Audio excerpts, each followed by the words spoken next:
Good morning, students. Welcome back to online class. Students, we have already started the lesson foreign exchange rate of macroeconomics. In previous 4 videos, we discussed about fixed exchange rate, its merits and demerits, then flexible exchange rate, its merits and demerits.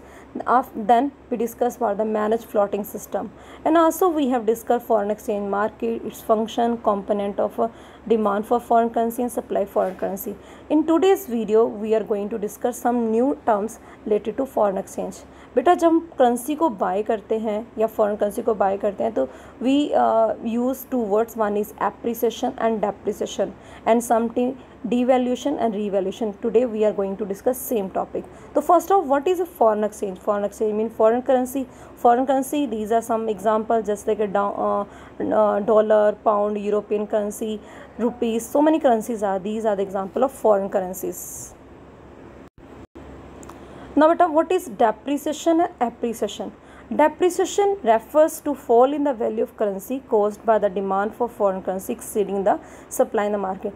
Depreciation का meaning होता है कि जब हमारी domestic currency की value fall कर जाए as compare to foreign currency, इसके कारण फॉरेन एक्सचेंज रेट राइज हो जाए इन फ्लेक्सिबल एक्सचेंज रेट. तो जब बेटा हमारी करेंसी की वैल्यू फॉल कर जाती है, फॉर एग्जांपल हम $1 बाय कर रहे हैं 60 रुपीज़ में, ओके नाउ अब 60 रुपीज़ के बजाय ये 64 रुपीज़ से बन रहा है, इसका मतलब हमारी करेंसी की वैल्यू फॉल हो गई है.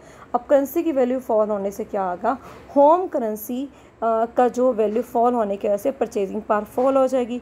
परचेजिंग पावर फॉल होने से fall in the price of domestic goods की प्राइस फॉल हो जाएगी.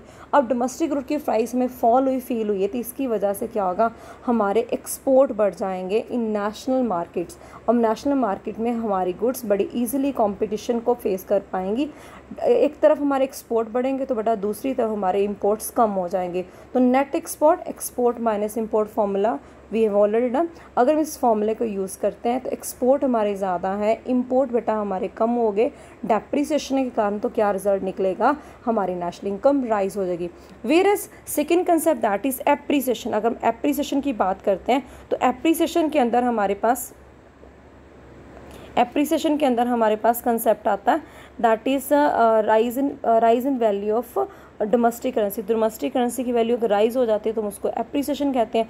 अब बेटा एप्रिसिएशन के हिसाब से हमारी करेंसी की वैल्यू राइज होगी as compare to foreign currency.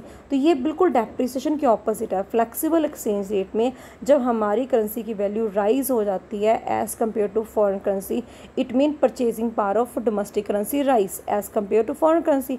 इसका मतलब ये है कि फॉरेन गुड्स चीपर हो जाएंगी.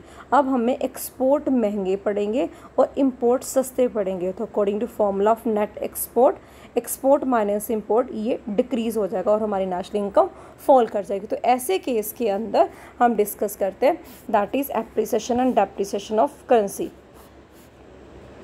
ना बेटा उसके बाद हमारे पास एप्रिसिएशन डेप्रिसिएशन के अलावा कुछ कंसेप्ट और भी आते हैं that is a devaluation revaluation. अगर आपको एप्रिसिएशन और डेप्रिसिएशन क्लियर है तो डीवैल्यूएशन रिवैल्यूएशन बिल्कुल वैसी हैं. बट इन दोनों में मेन डिफरेंस क्या है, ये दोनों ही fixed by government under the fixed exchange rate. Whereas appreciation not fixed by anyone, it is fixed by the demand and supply forces according to flexible exchange. तो devaluation का meaning क्या है, the government can devaluate the currency how might they do. जैसे उनको सही लगता है अपने एक्सपोर्ट इंपोर्ट को बैलेंस करने के लिए, BOP को ठीक करने के लिए अपनी करेंसी की वैल्यू को वो फॉल कर देते हैं according to their norms.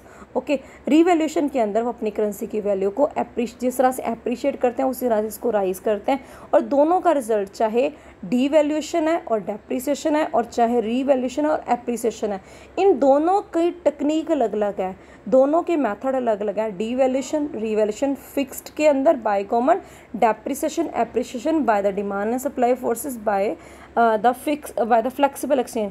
But अगर दोनों का रिजल्ट देखा जाए तो रिजल्ट दोनों का सेम निकलता है. दोनों केसेस के अंदर अगर हम डेप्रिसिएशन और डीवैल्यूएशन को बेटा फॉलो करते हैं तो दोनों केसेस के अंदर एक्सपोर्ट इंक्रीज होते हैं और इंपोर्ट कम होते हैं और देश की नेशनल इनकम बढ़ती है. वेयरएज रिवैल्यूएशन और एप्रिसिएशन की बात करते हैं तो देश के अंदर एक्सपोर्ट हमारे कम होते हैं और इंपोर्ट बढ़ जाते हैं, जिससे देश की नेशनल इनकम कम हो जाती है।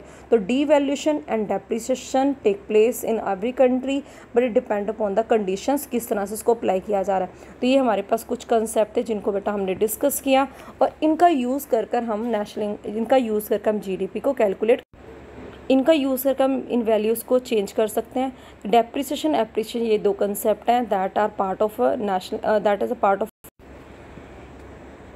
इस पीपीटी के अंदर मैंने दोनों पार्ट्स को डिफरेंट फॉर्म में लिखा है, जैसे devaluation and depreciation.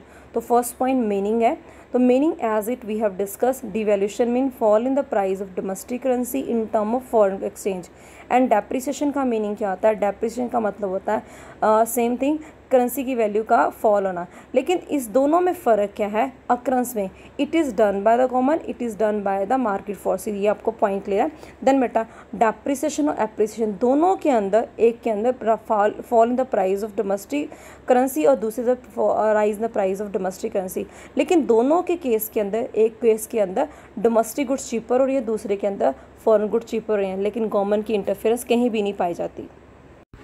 Now these two concepts are very useful to understand the concept of foreign exchange rate। तो जब भी बेटा foreign exchange rate पढ़ो तो एप्रिसिएशन, डेप्रिसिएशन, रीवैल्यूएशन और डीवैल्यूएशन का मीनिंग आपको क्लियर होना चाहिए, और इनके बेस के ऊपर बहुत सारे क्वेश्चन बनते हैं।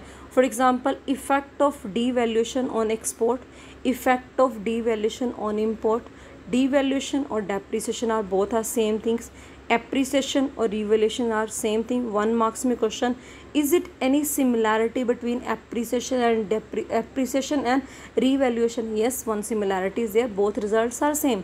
तो दोनों को आपके लिए जाना बहुत ज़रूरी है। सो ये आपके टॉपिक थे जो हमने आज डिस्कस किए। So thank you about this one.